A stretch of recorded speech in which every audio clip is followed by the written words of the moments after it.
जय हिंद दर्शकों, मैं हूं जितेंद्र दीक्षित। 4 PM महाराष्ट्र में आपका स्वागत है। दर्शकों, महाराष्ट्र से आ रही है एक बड़ी खबर। महाराष्ट्र में शरद पवार की पार्टी शरद पवार वाली एनसीपी को एक बड़ा झटका लगा है और ये झटका दिया है महाराष्ट्र विधानसभा के स्पीकर राहुल नार्वेकर ने। शरद पवार के गुट को जिस बात का डर था, आखिर वही हुआ। स्पीकर राहुल नार्वेकर ने अपने फैसले में अजीत पवार गुट को ही असली एनसीपी माना है। उनके सामने दोनों ही गुटों ने यह दावा किया था कि विधानसभा के पटल पर वे ही असली पार्टी हैं, आधिकारिक एनसीपी वही हैं, और बीते कई महीनों से इस मामले को लेकर सुनवाई चल रही थी। लेकिन आज उस सस्पेंस को स्पीकर ने खत्म कर दिया और अपना फैसला सुनाया कि अजीत पवार वाली एनसीपी ही असली एनसीपी है, यानी कि शरद पवार वाली एनसीपी नहीं, उन शरद पवार वाली एनसीपी जो कि खुद 1999 में जिन शरद पवार ने इस पार्टी को गठन किया था, उनके गुट को अब मान्यता नहीं मिली है। लेकिन इसके साथ साथ यहां पर राहुल नार्वेकर ने यह भी स्पष्ट किया कि वो ये नहीं मानते कि पार्टी में किसी प्रकार की फूट हुई।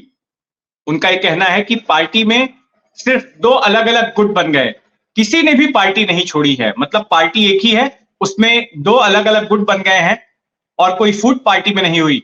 इसलिए किसी के भी खिलाफ सेक्शन 10 के तहत कार्रवाई नहीं की जा सकती है। तो दोनों ही पक्षों ने मांग की थी एक दूसरे के खिलाफ कार्रवाई करने की, और कुल 5 याचिकाएं राहुल नार्वेकर के सामने थी। 3 याचिका शरद पवार गुट की ओर से दायर की गई थी, 2 याचिका जो है अजीत पवार गुट के ओर से पेश की गई थी, और इसमें दोनों ही गुटों ने एक दूसरे के खिलाफ कार्रवाई की मांग की थी। लेकिन स्पीकर ने बीच का रास्ता लिया और यह कहा कि कार्रवाई किसी के भी खिलाफ नहीं हो सकती है। स्पीकर ने अपने आदेश को सुनाते वक्त यह कहा कि उनके सामने यह प्रश्न था कि जब वो आदेश को सुनाए और जो इन सवाल की जब वो विवेचना करते हैं, तो ऐसे में वो पार्टी के संगठन, पार्टी की संरचना, पार्टी के संविधान और साथ में जो विधायकों की ताकत है उसको उन्हें परखना होगा। तो ऐसे में उनका कहना था कि संरचना को लेकर और संविधान को लेकर एनसीपी में अस्पष्टता रही है, और फिर उन्होंने आधार बनाया अपना फैसला सुनाने के लिए कि किसके पास कितने विधायकों की संख्या है। तो ऐसे में राहुल नार्वेकर ने पाया कि 41 विधायकों की संख्या अजीत पवार के पास में है। 2019 में जब विधानसभा के चुनाव हुए थे तो कुल 54 विधायक चुनकर आए थे एनसीपी के, और एनसीपी तीसरी बड़ी पार्टी थी। लेकिन पिछले साल जुलाई 2023 में एनसीपी में बगावत हो गई। अजीत पवार एक धड़े को लेकर पार्टी से निकल गए और उन्होंने सत्ताधारी जो गठबंधन है महायुति का, उसके साथ हाथ मिला लिया और फिर दावा किया कि उनके साथ जो धड़ा आया है वही असली एनसीपी है। तो ऐसे में जब विधायकों की संख्या देखी गई तो यह पता चला कि 41 विधायक अजीत पवार के साथ में हैं, और इस मामले में शरद पवार की संख्या कमजोर पड़ गई। तो उसी को आधार मानते हुए राहुल नार्वेकर ने अपना फैसला सुनाया है। यहां पर उन्होंने 10 जनवरी को जो अपना शिवसेना वाला मामला भी था, कुछ इसी प्रकार का सवाल उस वक्त भी इनके सामने आया था, तो उसका भी हवाला दिया कि उस मामले में भी संविधान को लेकर अस्पष्टता थी, और फिर उन्होंने तब भी संख्या बल को ही आधार माना था कि एकनाथ शिंदे के साथ में ज्यादा संख्या है या फिर उद्धव ठाकरे के गुट के पास में, और फिर उन्होंने अपना फैसला सुनाया था। तो यह फैसला भी कुछ उसी तरह का आया है, और इस फैसले के बाद में राजनीतिक प्रतिक्रिया भी आ रही है, और जो विपक्षी पार्टियां हैं उनका यह कहना है कि यह फैसला कानून के आधार पर नहीं लिया गया बल्कि राजनीति से प्रेरित होकर लिया गया है। और जिस तरह से शिवसेना के मामले में स्पीकर राहुल नार्वेकर पर आरोप लगे कि राहुल नार्वेकर सत्ताधारी पक्ष के हैं, बीजेपी के हैं, और उन्होंने सत्ताधारी पार्टी जो महायुति का घटक दल था शिंदे सेना के पक्ष में उन्होंने अपना फैसला सुनाया, तो उसी तरह से इस बार भी अजीत पवार की एनसीपी जो कि सरकार के साथ में है उसके पक्ष में अपना फैसला सुनाया है। तो अब शरद पवार गुट को झटका लगा है, और जो जानकारी मिल रही है कि शरद पवार का गुट इस फैसले को लेकर अब सुप्रीम कोर्ट का दरवाजा खटखटाने जा रहा है, और सुप्रीम कोर्ट में जल्द ही याचिका दायर कर दी जाएगी। इससे पहले मैं आपको याद दिला दूं कि बीते हफ्ते ही चुनाव आयोग ने भी अपना फैसला सुनाया था और उसमें भी शरद पवार गुट को बड़ा झटका लगा था। शरद पवार की एनसीपी को असली एनसीपी की मान्यता नहीं मिली थी, अजीत पवार को असली एनसीपी की मान्यता दी गई थी।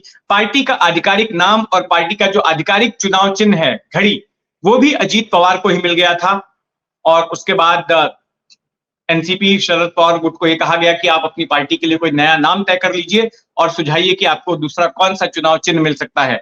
तो ऐसे में नए नाम के तौर पर 3 ऑप्शन दिए थे शरद पवार के गुट ने। एक था एनसीपी शरद चंद्र पवार, एक था एनसीपी शरद राव पवार और एक एनसीपी शरद पवार। तो ये 3 नाम दिए थे। इसमें से एनसीपी शरद चंद्र पवार ये नाम जो है स्वीकार कर लिया चुनाव आयोग ने। और इसके अलावा जो चुनाव चिन्ह की बात थी, तो पीपल का पेड़ और उगता सूरज, ये 2 चुनाव चिन्ह उनकी ओर से पेश किए गए हैं, जिस पर अभी फैसला होना बाकी है। तो आपको बता दें कि इस वक्त जो चुनाव आयोग ने भी जब फैसला लिया, तो उसके बाद जो आंकड़े चुनाव आयोग की तरफ से मिले थे, उसके मुताबिक दोनों ही पक्षों की स्थिति कुछ ऐसी है। अजीत पवार गुट के पास में 41 एमएलए हैं, शरद पवार गुट के पास में 15 एमएलए हैं। इसमें से जिन लोगों ने एफिडेविट दायर किया था चुनाव आयोग के सामने, जिन विधायकों ने, उनमें से 5 ऐसे विधायक थे जिन्होंने कि दोनों ही गुटों के समर्थन में अपना एफिडेविट दिया था। फिर अगर महाराष्ट्र के बाहर की बात करें, तो नागालैंड में 7 जो वहां के विधायक हैं वो अजीत पवार गुट के साथ गए। झारखंड का एक विधायक अजीत पवार गुट के साथ में गया और केरला के 2 विधायक जो है वो शरद पवार गुट के साथ में गए। अगर लोकसभा सांसद की बात करें, तो 2 सांसद अजीत पवार गुट के तरफ गए और 4 सांसद शरद पवार गुट की तरफ गए। अगर राज्यसभा की बात करें, तो राज्यसभा के 1 सांसद अजीत पवार गुट की तरफ गए और 3 सांसद शरद पवार गुट की तरफ गए। अगर एमएलसी की बात करें, विधान परिषद के सदस्यों की बात करें, तो 5 एमएलसी अजीत पवार गुट की तरफ गए और 4 एमएलसी शरद पवार गुट की तरफ गए। तो कुल मिलाकर शरद पवार का मामला यहां पर बेहद कमजोर नजर आ रहा है।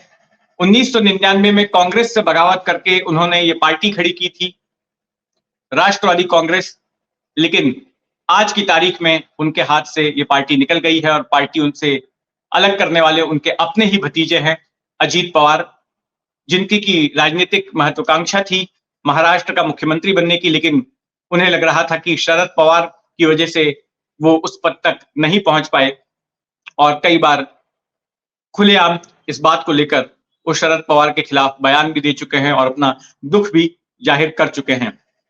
अब देखना होगा कि इस फैसले के बाद में सियासी तौर पर अदालत में तो जो होना है होगा, लेकिन सियासी तौर पर किस तरह की हलचल मचती है, जो भी हलचल मचेगी उस पर हमारी नजर बनी रहेगी। आप भी अपनी नजर बनाए रखें 4 PM महाराष्ट्र पर, और इस खबर के बारे में आपकी क्या राय है वो कमेंट बॉक्स में जरूर लिखें। अब तक आपने अगर इस चैनल को सब्सक्राइब नहीं किया है तो सब्सक्राइब कर लें। जय हिंद।